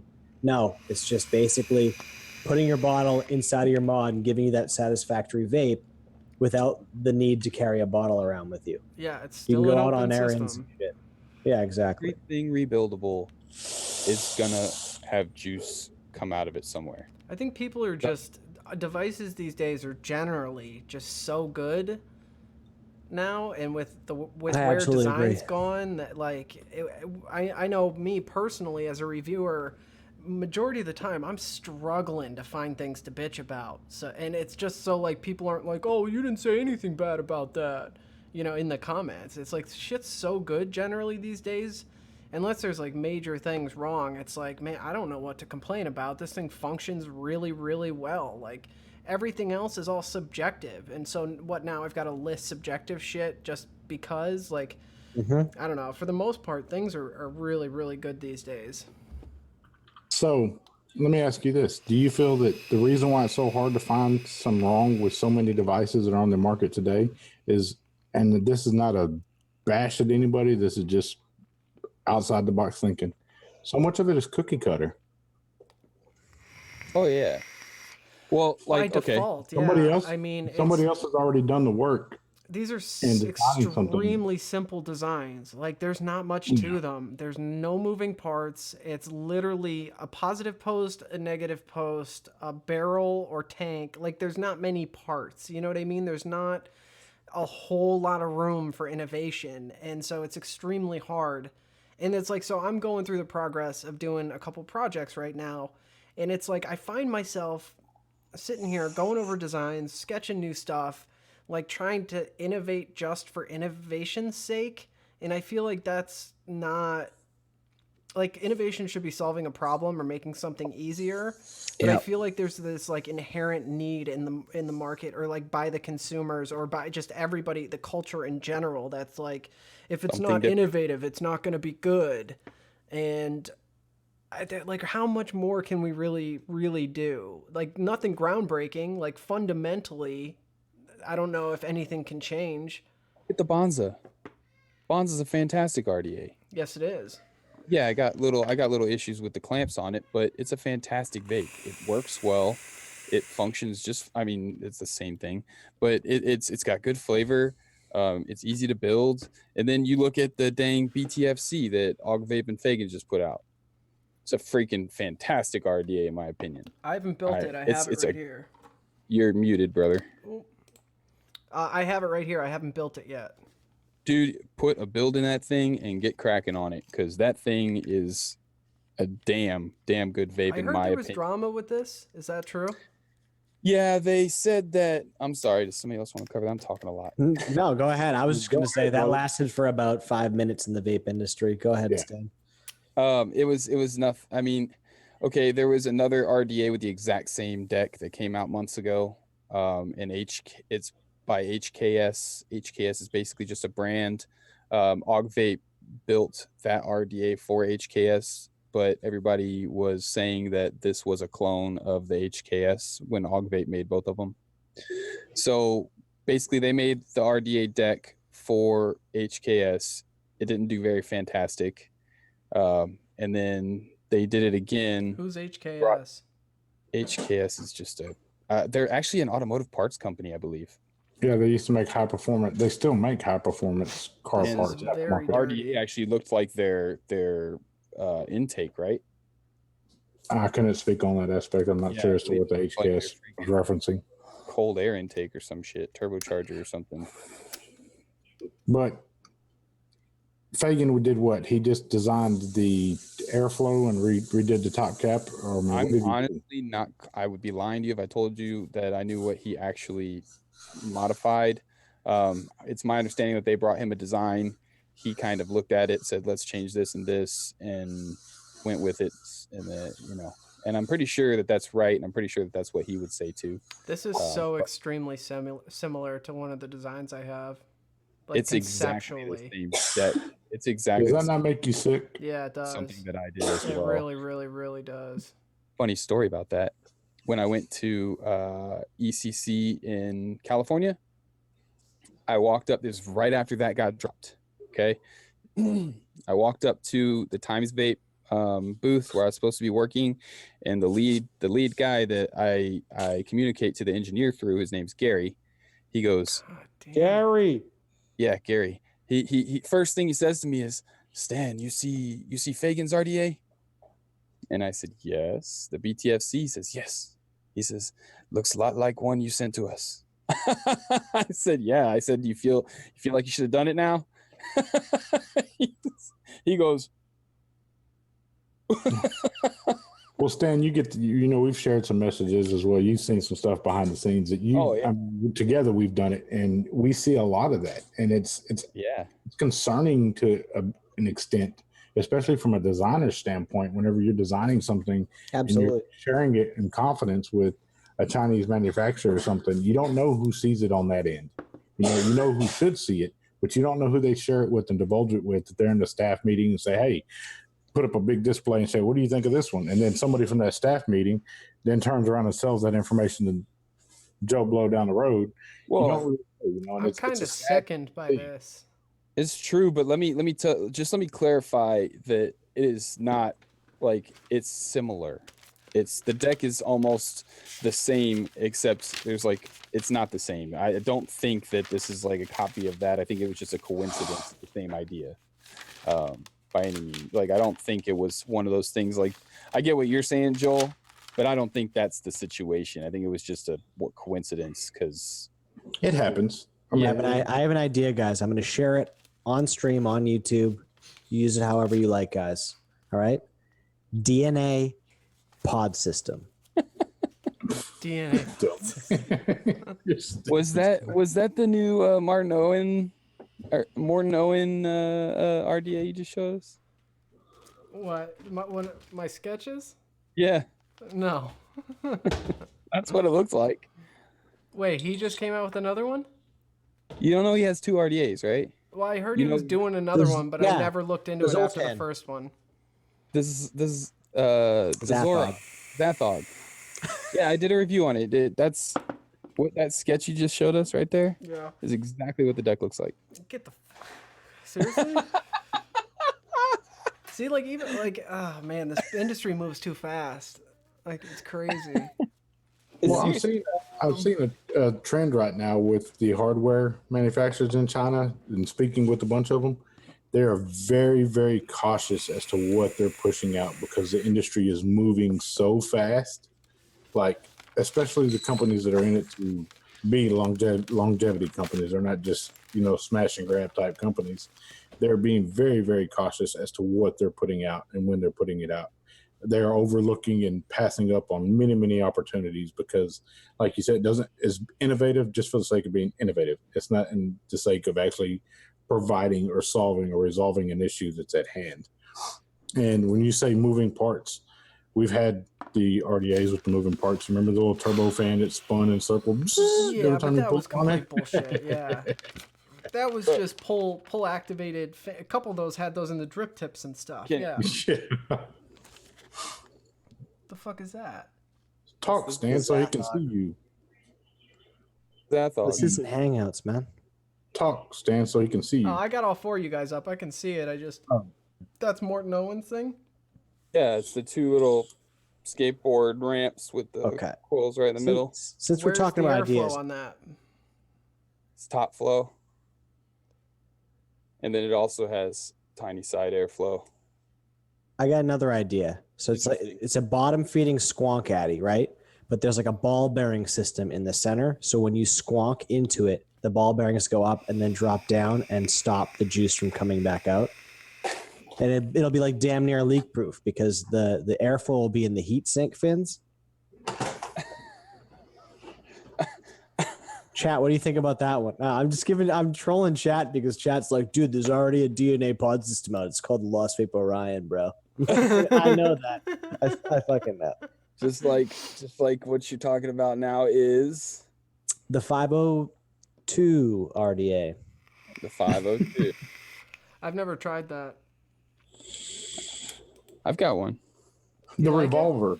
The Revolver is an RTA, had some moving parts in it with the airflow, being able to adjust the airflow and to rotate it around the Revolver. That was pretty neat. I'm not sure if it was, I never got my hands on one, so I don't know how it performed, but I mean, it was a very neat concept. It is a neat concept. The 502 is a good RDA if you build it right. Sherlock. If it's loud as shit and it's turbulent as hell. Sounds like I'd like it. See, the only time I got it to vape smooth was when I put the dang airflow chamber on wrong. Excuse me, which is what I did in my video. I'm like, oh, this is actually smoother than I thought it was going to be. Everybody says it's so turbulent. And then I realized that I didn't have the airflow lined up right. So, that was after the video. But no, it's not bad. It's just one of those things that you have to know how to build. Mm-hmm.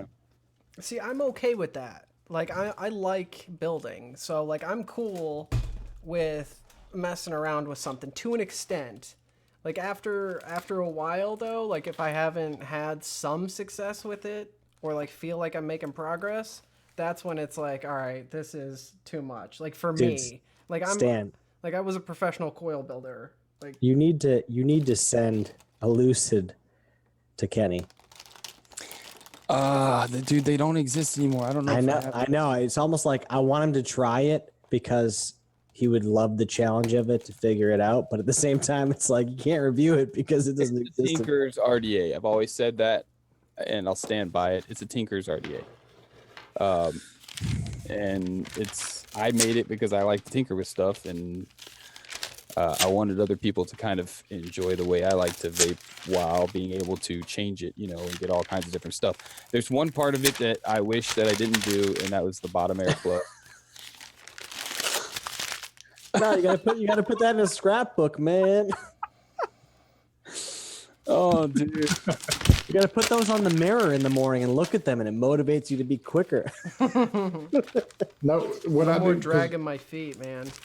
Look, I can go and pull up so many sketches and conceptual ideas that I've had, and some that have been shared with companies after NDAs have been signed, only to find them later being put out on the market, which was really aggravating. But it reminds me that, hey, I'm doing something right. If I have a conceptual idea that I put on paper and I don't share it with nobody, and I see it come out later, it lets me know that my mind is on the right track because somebody else thought the same thing. They were just able to get it to market faster than myself.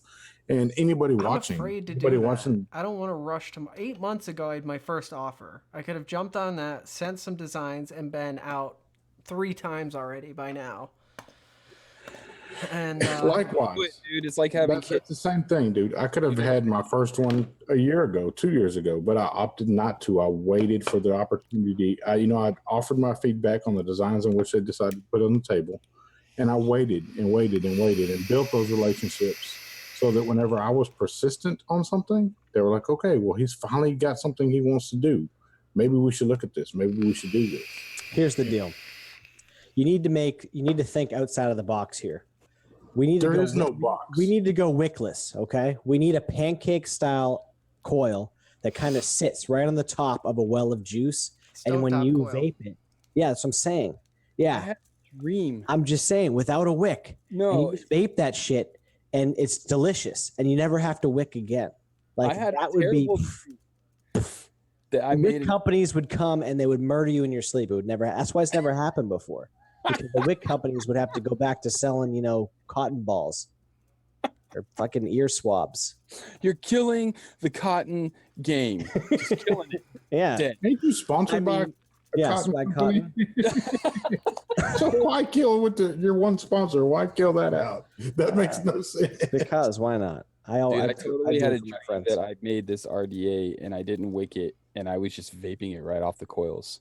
And I was like, man, I got to figure out how to get more than 3 hits off this thing. And that was the whole dream. And then I woke up and I was like, what the hell was that about? Why am I sweating? That's your destiny, Stan. Yeah. Vertical, no wick. Here's some food for thought. What do you guys think of the auto squonkers? I know there's been a couple pictures teased about it in the industry. What do you guys think of that? Do y'all think that's going to take off? I haven't seen anything about it, but I'm extremely tantalized by that. The auto squonk? Yes. I think it's a cool idea. The smart squonk. Yeah, the smart squonk. Dude, it's a better idea than talking to your mod, I'll tell you that much. Yeah. Wait, hold on. Okay, Google. They just sent me. I just got sent a mini version of that one. Yeah. Where is it? I'm telling you, that's not a bad idea. You know what's a good idea? A squonk mechanism, right? Where you don't have to take the bottle out. You just look at these. Unscrew the top and you pour juice into it, and then you screw the top. Oh gosh, I hope that doesn't take off. Oh jeez. Doing that. Mods are coming out. 2350. 2350. I was gonna say. Dan, what are you talking about? You hope it don't take 400 milliamps. It don't take off. Yeah, fuck these dudes, right? Because they sent me this, and I was like, oh, that's cool. Tiny form factor, again with the talking shit, but whatever. Little ass batteries. I only have 2 of them. This thing dies. These die. I gotta throw them on the charger, and fuck that noise. Yeah, I mean, what am I gonna go out and buy? Is this still a higher amp limit though than a AA? And then you get dummies that start stacking them and sticking them in mech mods as a single tube, and you get dude, it's not. Dan, you're missing a perfect opportunity here, my friend. Could you imagine a 2350 Dreamer? No, couldn't, because that's you have not to stick smart. 15 of them in there. I couldn't. Yeah, I don't imagine that because that's terrible. What are you gonna get 8 hits off of it? Dude, the button assembly would be bigger than the mod. 400. What was it? 400. Kind of like a purge. Is that what it was? Well, you got to think about it now. There's people out there that do like vaping at 2.5 ohms. There's a whole nother industry that is going to take off in. That is but none of these companies that would be willing to work with us want to target that tiny ass little sector of the market.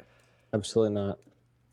That is unless you're putting it out of your pocket and can afford to lose that $60,000, $70,000, $80,000 on that project. I mean, even at 2 ohms, Joel, do you know what the battery life would be on one of those? I don't have a clue. I don't have one. It'd be nothing, and it's only 10 amps. You'd be pushing that battery at 10 amps. You'd be pushing it hard at 10 amps, and then it's the life would just not be there. Okay, Sammy Nitro says, TenaciousTXVapes, let them stack them. It's called natural selection. Love that guy. Can you imagine pushing 10 amps at 8.4 volts? Damn. No. Not me. I'm so sick over this fucking deck. Why? Don't be. Let it inspire you, man. Let it fuel off that. Get your fuel from that. Yeah. You have to Modify it. Make a cap that you can flip upside down, and it can be top airflow or bottom airflow, and then you're good. You're golden. Look at it like I do, man. Like, look at it like I do, because working with multiple designers and stuff, and constantly seeing something created that you thought about, or that you've been like, man, why didn't I do this? Or this is really close to something I had, and I think my idea is better, but they went with this. Why?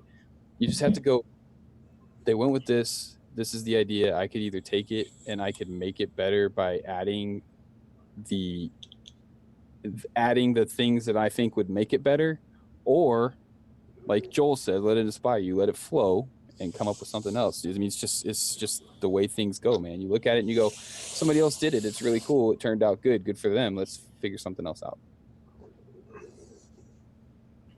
Because He's still lost looking at it. It's really good. I know. It's really good. This is a big fucking atomizer. That's something else you see a lot of right now. A lot of shit's going to 30 mils and so forth. I got that one, the hammer.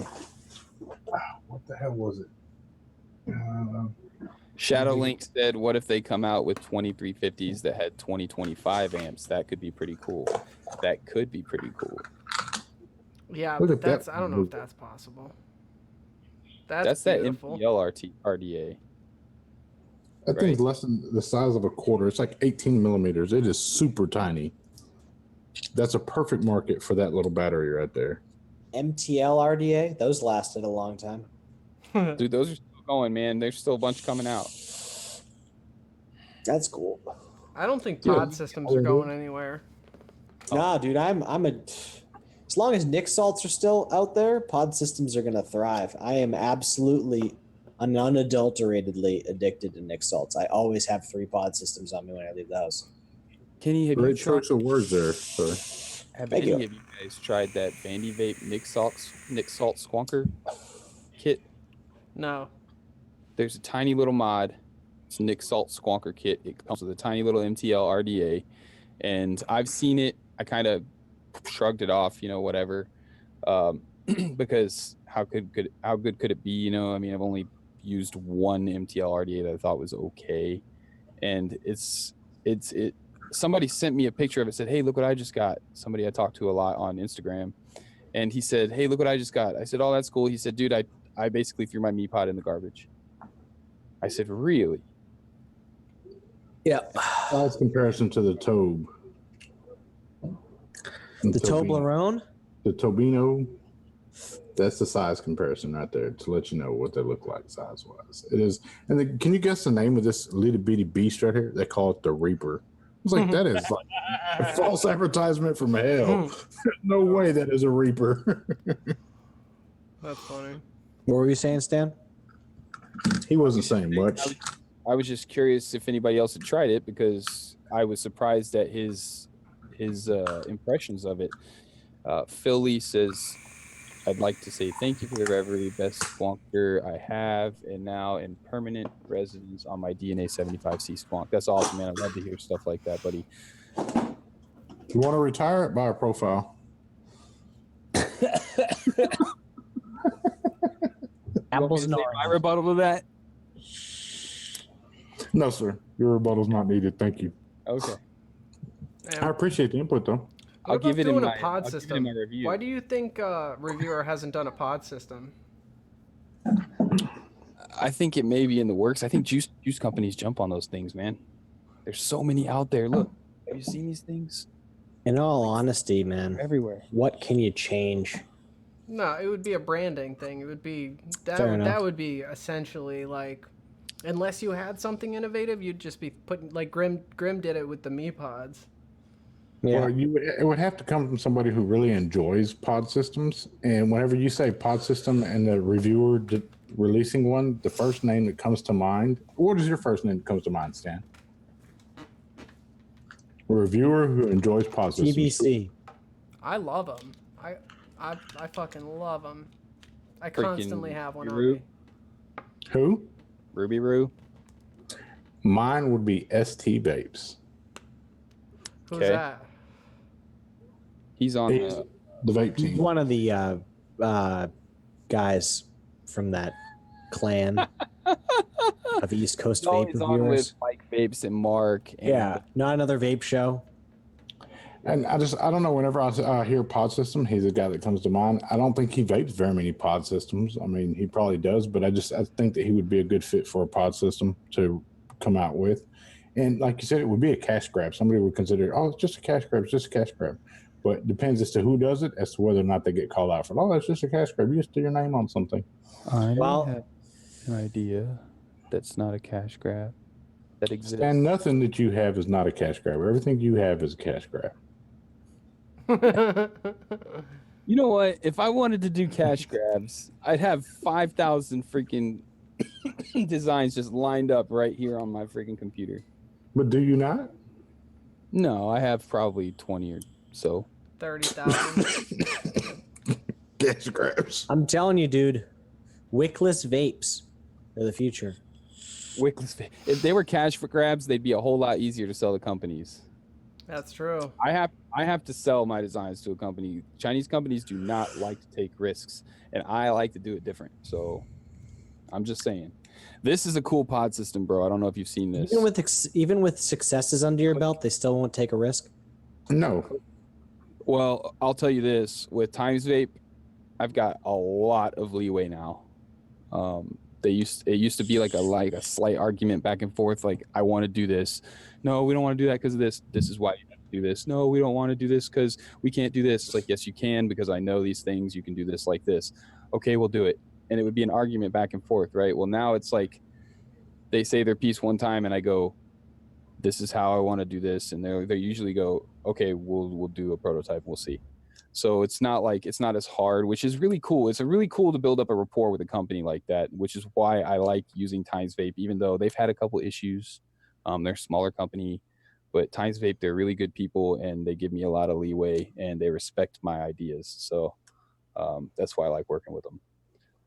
But I wanted to show Kenny this pod system because it's a click. It's temperature controlled. It has... This is the only part that I'm not sure I like. It's titanium. Titanium heating element. Aren't the jewels titanium or nickel or something like that? I think Joule may be temperature controlled as well, but this puts out way more flavor than the Joule does. And you can actually hear this flutter. You know, it does that flutter. You can actually Pulse width kind of flutter. I can't hear anything. Yeah, I can't hear anything like that on this. Yeah, if it does it, I don't know. Supposedly that one's temperature control, but this one, I don't know if you can hear it. If I can rewind for a second, I didn't think of this at the time, but you say like having a reviewer put his name or her name on a pod system is a cash grab. Dude, pod systems are already a cash grab. It's a burn a hole in your pocket market where, you know, the pre-filled pod market anyways. I mean, I have the Bow, I have the Miley, and then finally I got my act together and I was like, I'm just going to pursue refillables like the Infinix. Like I keep saying, Smock's best product ever. And there were one redeeming quality. It's a cash grab. The fact that you're paying, you know, $18 for 4 mils of juice, it's ridiculous. That's why juice companies jump on them. Absolutely. Because they can get a bunch of their juice in them, and they're selling you for the same price that they could sell you one bottle, which is already marked up, 300% or so. Mm-hmm. They can sell you 5 of these little pods, which is all right. So 10 here's liter. the thing with Nick salts: it's exceptionally more expensive to produce. understood. Not to the the gouging same prices time- that they charge for jewel pods, but it's still much more expensive. Right, which is I'm But it- fine with, but you get more out of a 30 ml bottle. I'll buy, a 30 ml bottle of Hometown Hero Nick Salt and understand that there's a give and take. There's a reason why that price is almost the same as like a 60 mil, because I'm not going to vape through a 30 mil of that at the same pace that I would vape through a 3 milligram 60 How do you mil think bottle. the market respond to a 60 ml bottle of Nick Salts for the same price as a 30? It would be like undercutting by 100%. A 60 mil bottle for the same price as a 30? Yeah, of Nick Salts. Dude, everybody would freaking flock to it. Yeah, they would eat that Just shit like up. they do the $20 120 mils. Yeah. Even if the juice is slightly less quality, they still would flock to it because that's a killer deal. It's a great idea. I mean, eJuice Direct does a daily deal. Good. Buy 2 bottles of juice paired, same flavor profiles, $24 or something like that. But don't you think, Kenny, that in the sense of being an entrepreneur, okay, and in the sense of being an entrepreneur and actually looking at the cost of 5 jewel pods being less than 2 mils a piece, okay, 3 cents worth of plastic in them, manufacturing wise. So what, you got 15 cents plus 10 mils of juice total in a package, and you're selling it for 20 something bucks. Don't you think you would jump on that over selling 30 mils at a time? Don't you think that would be a better deal for you as a business person? Yeah, and then see, so when I think about Juul pods and I think about the production cost for Juul and then shipping them back here, I don't know where they're made, but I'm assuming they're made overseas. Probably. Shipping them back here, and then by the time they go through the distributors onto the retailer's shelf, I'm sure a lot of that cost is in that span. And I don't know if it would be feasible for them, because I don't think they're making a ton of money on the actual hardware. I don't think it would be a feasible business model for them to have the prices any lower than they already are. I'm not saying they're overpriced in my opinion. I'm just But saying. then so there's a lot that goes into that. Like if you're looking like vice versa kind of thing, there's a lot, right? Because it's like turnover time in the stores, as the store would look at it, like turnover time is selling a 60 versus a 30. And Right. then the ease of use by the customer, the popularity. So I'm glad I'm not in retail. I'll say that. I don't know. Well, shoot, Hometown Hero sells Juul stuff on their website, right? We do, yeah. We do. You'd be crazy not to, let's be honest. I'm not going to do it for that exact reason, what he was just talking about. There's Shelf not, space. like holding as a retailer, you're not making a lot of money off of Juul. Right. Well, I think the where that comes into play is like the Stig pods, the little Stigs. Dude, those things right there have made sense to me from the very first time I've ever put my hands on one. Like Yeah. that's fucking genius. Like, Yep. and they offer them white label. Like you can get your name put on it with your juice in it, and they send them to you empty. You can fill them with your own juice if you have the facilities to do so. Well, it's Really? it's not a new idea, man. You could, before vaping, like 3 years ago when blue e-cigarettes were like the thing, that you could get your hands on, unless you really went digging for like Vapor 5 pens or Cartomizers or whatever. Ego You could go into sticks. exactly. You could go in to the, Tedeschi's or to the gas station. You buy the little, it's a pen style kind of auto drawer or whatever, and it's blueberry flavor. And then you throw it out when you're done. Next Okay, but million the dollar performance idea. from those to what you have now with the Stig pods is night and day difference, in my personal opinion. And to get people to start vaping or to try vaping, it makes sense. Like I said before, I'd love to hand one of those out to somebody instead of handing them a mod setup and say, "Hey, here Oh, you absolutely. go. We charge the batteries and this and that." Yeah. Hand them one of those and be like, "Here, try it. Every time you go outside to smoke, try this instead. Or if you're going to be in your car, try this instead and see how it goes for you." I love the damn things. I mean, I absolutely love them. I've had multiple companies come out with different ones, and I'm like, yes. I love every single one of them. What I don't like is the juices that come in some of them. Some of them ain't worth a piss. But I would love to see some of those filled with some Hometown Hero salt nicks in it. I think that would be a pretty nice little thing to explore. Want the next $1 million idea? And I'm only going to say Absolutely. that's here because I don't think anybody's actually going to do it here. Everybody send me $1. Nah.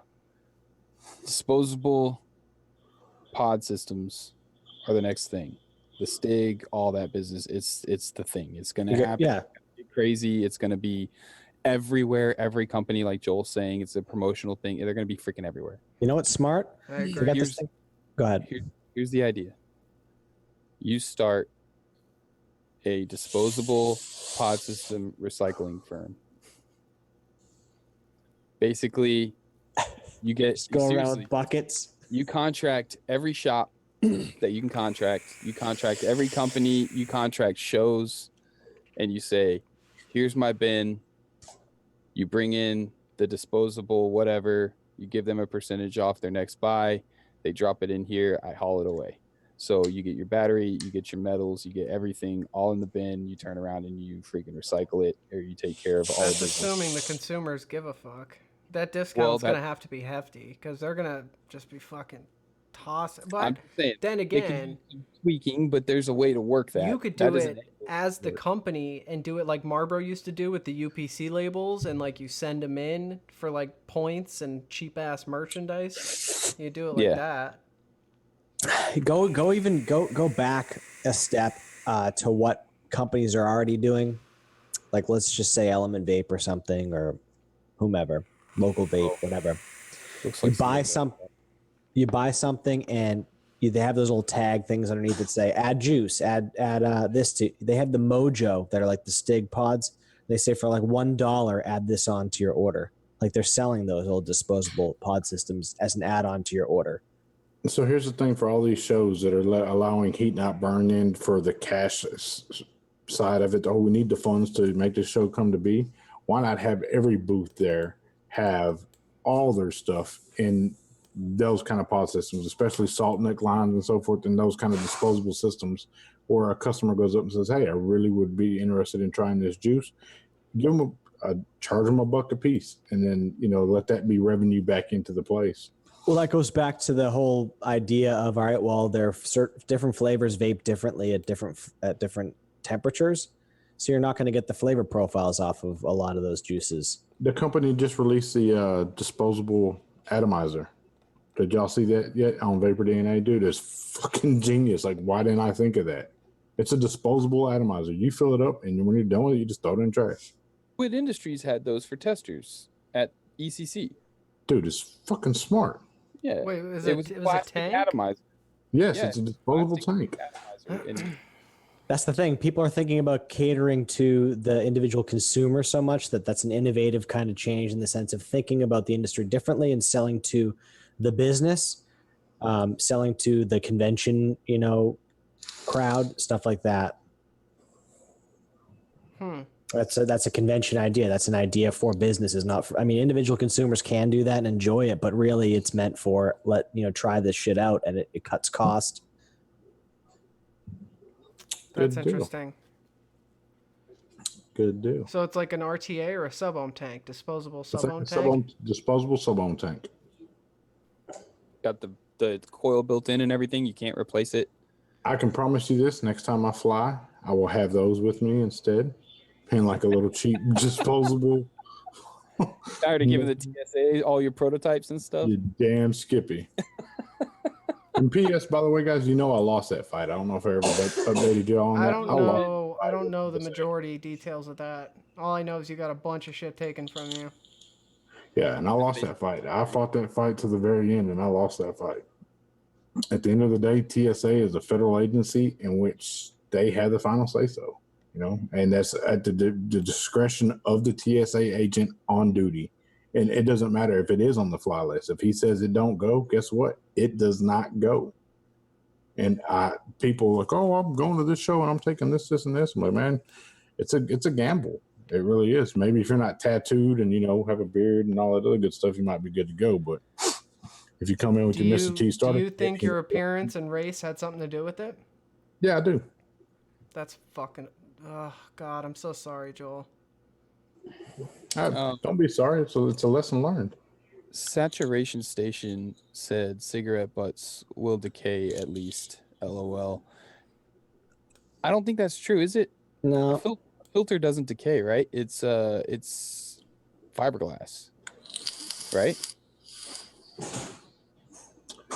Sir, look, I try not to get as much knowledge as I can with cigarettes. I really don't care to understand them, how they work. I do know that they are the #1 cause of cancer in the United States. Therefore, I'd rather not just even explore that option. Anything about cigarettes, to me, is they'll decay whenever we quit buying them.